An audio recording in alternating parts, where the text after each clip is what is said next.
오늘 원내대표 선출이 있었는데 예. 권성동 원내대표가 되기는 됐습니다. 되기는 됐는데 이제 김태호 원내대표가 친한계도 아닙니다만은 김태호 원내대표가 한 30여 표를 얻었었죠. 34표인가 얻었죠. 그리고 일반적으로 우리가 이제 국회 친한계라고 하는 인원을 한 10여 명 또는 최대한 봐도 한 20명 정도로 지금 생각하고 있는데 예. 그보다는 중도에 있는 쪽이 훨씬 더 이쪽으로 김태호 의원을 지지한 것이고, 그리고 이것이 아마 이제 토요일 날 있을 탄핵 소추안 표결에도 이런 정도의 표가 이제 아마 가결로 나오지 않을까. 뭐 요거보다 조금 더 적을 수는 있겠습니다만은 가결로 나오지 않을까라는 생각이 드는데, 이게 8표 이제 탄핵 가결안에 필요한 8표에서 조금 벗어난 뭐 한 10표 안팎이라면 이제 굉장히 소수로 몰릴 수는 있지만 이게 한 30표 정도 되고, 그리고 이제 바깥의 여론이 압도적으로 이제 오히려 친윤과 친한으로 본다면 친한 쪽의 주장에 더 동조하는 세력이 많은데, 그럼에도 불구하고 국민의힘 내부에 이제 다수를 차지하는 친윤계가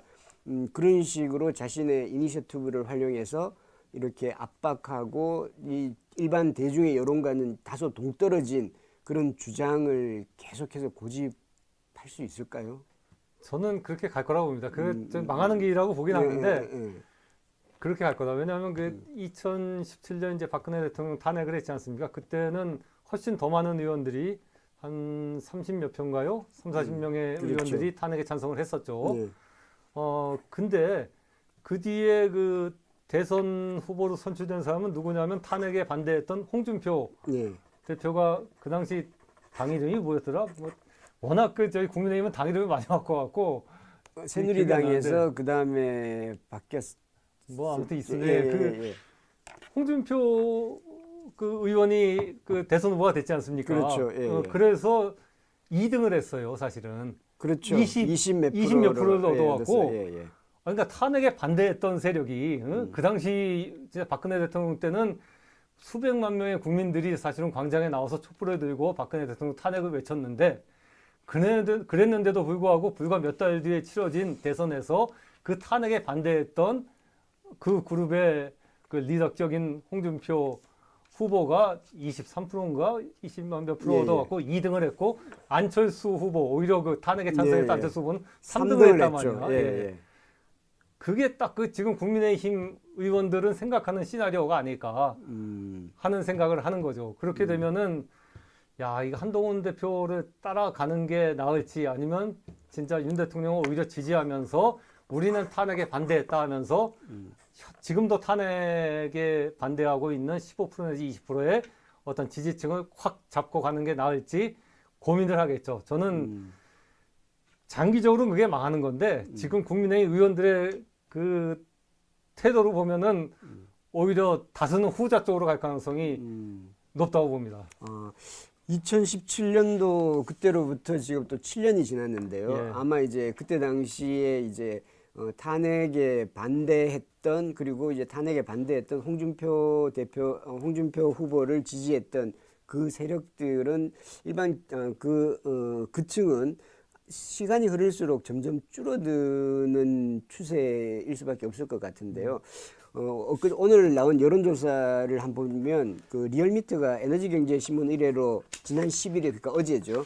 어제 전국 18살 이상 성인 남녀 507명 조사한 결과를 보면 12.3 내란 사태와 관련해 윤 대통령 즉시 하야 탄핵에 찬성한다는 응답이 74.8%로 나왔거든요. 그리고 질서 있는 퇴진을 해야 한다는 의견은, 이건 지금 대통령 대국민 담화 이전에 나온 조사한 내용이기 때문에 질서 있는 퇴진을 해야 한다는 의견이 16.2%였는데 이 16.2% 중에서도 대통령의 대국민 담화를 지지하는 층은 이보다 더 적을 걸로 예상이 된단 말입니다. 물론 여론조사 내용을 뭐 전적으로 다 이제 근거로 할 수는 없겠습니다만은, 그래서 뭐 이번 조사는 이제 무선 97%, 유선 3%, 자동응답 방식으로 진행됐고 응답률은 7.6%인데 이거는 어차피 국민의힘은 그건 미래가 없는 거 아닙니까? 그런 형태로 가는 거는. 저는 장기적으로 미래가 없다고 보죠. 왜냐하면 사실은 국민의힘이 2017년에 탄핵을 당하고 2020년 총선에서 참패를 했음에도 불구하고 2022년 대선에서 승리했거든요. 그 승리할 수 있었던 거는 일단 뭐 문재인 정부의 실정이 있을 거고 또 하나는 어쨌든 그래도 그 국민의힘이 그 2017년 박근혜 대통령 국정문란 사태 때 탄핵에 찬성했기 때문에 그런 것들이 중도층에게 나름대로 그래도 최소한의 그 할 일은 했다라는 그런 이미지를 받았던 측면이 있었는데 지금은 오히려 그 당시에 그 탄핵에 반대했던 사람들의 길을 국민의힘의 다수 의원들이 따라가려고 그러는 거란 말입니다. 지금 상황으로 보면은. 이거는 이렇게 돼갖고는 국민들이 볼 때는 야, 쟤네들은 전혀 이렇게 그 진짜 내란하고 윤석열 대통령이 이렇게 국가를 망치고 있는데도 그거를 다수가 옹호하고 있어 해갖고 더 버림을 받을 가능성이 높죠. 높다고 보는데 근데 이제 정치라는 거는 또 전체 유권자를 보는 게 아니라 자기들의 이른바 보수 지지층에 얼마를 자기들이 확보할 것이냐에 더 관심이 있으니까 아마 그 사람들은 이렇게 좁게 보고서 좀 결과적으로는 후자 쪽으로 그러니까 윤 대통령의 탄핵을 반대했고 그걸 통해서 최대한 보수층을 결집시키자. 그리고 여기에 이제 그게 있는 것 같아요. 그러니까 오늘도 윤 대통령이 계속 그 담화문에서 많이 강조했던 게 뭐냐면 야당이 발목을 잡았다. 그래서 난 어쩔 수 없이 계엄했다. 그리고 부정선거가 분명히 있었다. 그러니까 야당이 발목을 잡았다. 그리고 부정선거가 있었다. 그리고 지금 친북 세력이 활개를 치고 있다. 이러한 논리들은 지금 윤 대통령의 행동에 대해서는 마음에 들어하지 않는 그런 보수층에도 어느 정도 먹히는 측면이 있는 거거든요. 그런 부분을 계속 강조하면서 윤 대통령의 행동은 잘못됐지만 이것도 문제다라는 식으로 보수층을 자꾸 이렇게 결집시킬 그런 노력을 아마 지금 이제 국민의힘의 친윤 그리고 탄핵에 반대하는 세력 쪽에선 해 나가려고 할 것 같습니다.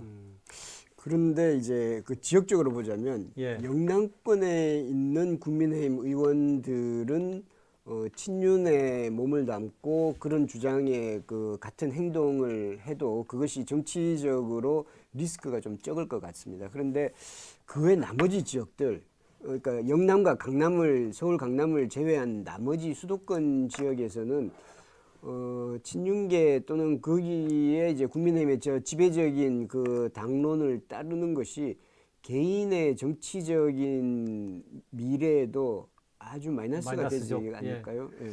그러니까 저는 그 숫자가 오늘 그 저희 권성동 원내대표 그 선거에서 67대 34인가요? 74대 34인가? 74대. 네, 74대 34인데 딱 거의 비슷하게 나왔다고 보거든요. 그러니까 34명 권성동 원내대표에 참석하지 않은 34명이 전 주로 수도권하고 충청 지역 비영남권이고 비영남권. 이 74명은 영남 부산, 플러스 경남, 대구, 경북이 거의 그리고 플러스 강남. 거의 그 의원들일 겁니다. 강남 중에서도 이 서초 강남과 송파 쪽은 또 조금 다르죠. 배현진 의원은 이제 송파니까 조금 다른데, 그러니까 딱 그런 지금 현재 그런 표분포. 그러니까 저는 이게 그 국민의힘의 비극이라고 보는데, 우리가 과거에는 사실은 우리 한국 사회라는 게 보수 우위의 사회라고 다 얘기했었지 않습니까? 그리고 김대중 대통령이 1997년 대선에 승리할 때만 해도 DJP 연합 김종필 씨하고 손을 잡아갖고 승리했던 거고 그 당시에도 소수파 대통령이라고 노무현 대통령도 소수파 대통령이라고 그랬었죠. 근데 지금은 그 당시에는 사실은 그 당시 민주당은 호남을 기반으로 한 정당이었습니다. 그렇죠. 그리고 서울에서 이겼고 경기도는 오히려 국민의힘의 강세였거든요. 충청도, 강원도, 영남이야 말할 것도 없고 다 국민의힘이 강세였고 그러니까 오히려 전국적으로 보면 국민의힘이 더 이렇게 세력이 넓은 그런 상황이었단 말입니다. 근데 그래서 DJP를 할 수밖에 없었던 건데 근데 한 20여 년이 지난 지금은 보면은 지금 민주당은 호남 정당이라고 사람들이 얘기 안 하거든요. 수도권 정당이죠. 그러니까 서울은 물론 이제 비슷합니다만 경기도에서 강세해 보이고 충청도도 굉장히 선전하고 있고 호남은 물론이고 이렇게 전국적으로 민주당은 지지기만 갖고 있고 국민의힘은 사실 영남 말고는 지지금이 없단 말입니다. 영남 정당을 쪼그라들었죠. 그럼 수도권 정당하고 영남 정당이 선거하면 전국 선거에서는 이게 계속 영남 정당이 질 수밖에 없거든요. 그러면 영남 정당은 당연히 거기서 탈피해 갖고 수도권을 잡기 위한 전략을 해야 되는데 오히려 계속 지금 영남의 보수 유권자들한테 그 부합하는 행동만 하고 있는 거거든요. 그쪽에만 먹힐 수 있는 행동. 이 정도 해도 그쪽 유권자들은 지지해 주니까 윤 대통령 탄핵 반대하고 윤 대통령 계엄 해제 결의안 같은 거 반대하고 그렇게 행동하고 있는 거거든요. 그러니까 장기적으로 보면 자기가 살 수 있는 길과는 정반대의 길로 가고 계속 전국 선거에서 지려는 길로 가고 있는 거죠. 근데 그거는 이게 더 지금 악화의 악순환이 되는 거 아닙니까? 이게 수도권 총선에서 전멸을 하니까 영남 의원들의 비중이 국민의힘에서 더 올라갈 수밖에 없고 그 영남 의원들이 지도부를 형성하게 되고 영남 의원들은 자신의 당선에도 더 유리한 훨씬 더 보수적인 입장을 스탠스를 취하게 되는 그러면서 당은 점점 더 극우 쪽으로 가게 되는 맞습니다. 이 악순환의 고리를 어떻게 끊을 수 있죠? 그러니까 이거를 끊어야지 국민의힘은 살 수가 있는 거죠. 이걸 못 끊으면은 지금 권태호 실장이 말씀하신 대로 계속 악순환으로 되면서 국민의힘은 쪼그라들 거란 말입니다. 그럼 이걸 끊는 게 뭐냐? 저는 그 1917년 박근혜 대통령 탄핵 때 한 번의 기회가 있었다고 보고 지금 윤 대통령 탄핵 때 또 한 번의 기회가 있다고 보는데 그러니까 지금 그 윤 대통령이 얘기하는 그런 메시지와는 반대의 길로 가야 되는 거거든요. 윤 대통령은 딱 메시지는 그거 아닙니까? 지금 한국 야당과 시민단체 그런 것들은 다 친북 세력에 의해갖고 종북 세력에 의해갖고 장악돼 있다. 그러니까 이거 국가가 무너질 위기다.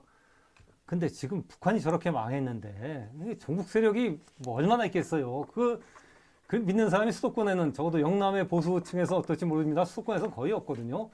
그러면 그런 인식을 그러니까 한국 사회의 야당이라든가 진보는 여전히 종북이다라는 인식을 벗어나는 게 중요하거든요. 전 먼저 벗어나야 된다고 보는데 지금 벗어나려는 노력을 영남 쪽은 안 하고 있는 거예요. 그러니까 누군가는 해야 되죠. 그게 사실 한동훈 대표가 진짜 그 자기가 지도자로서 국민의힘에서 튀어나와서 나중에 이렇게 대선까지는 노력을 만 지도자 되려면 이제 한국 사회는 종북 뭐 그런 걸로 가르는 사회는 지났다. 뭐 친북 종북 논란에서 벗어나서 진짜 한국이 선진국 문턱까지 왔는데 어떻게 하면 더 이렇게 발전할 수 있는지 동북아에서 어떻게 하면 더 선진국가로서 자리매김할 수 있는지를 갖고서 토론하자라고 하는 그런 메시지를 던지면서 행동을 해야 된다고 봅니다. 근데 한동훈 대표도 이번에 뭐 보면 아셨겠지만 굉장히 왔다 갔다 했지 않습니까? 그러면서 이제 신뢰를 깎아먹었는데 저런 그런 부분들, 그런 자기 혁신과 그리고 어떤 이념적 지향성을 조금 바꾸는 노력들을 국민의힘이 하지 않으면은 지금 이대로 가갖고는 아까 권 실장이 말씀하신 대로 진짜 그 악순환만 계속 되풀이되면서 계속 악화일로를 걸을 수밖에 없다. 국민에겐 더 버림받을 수밖에 없다라고 봅니다.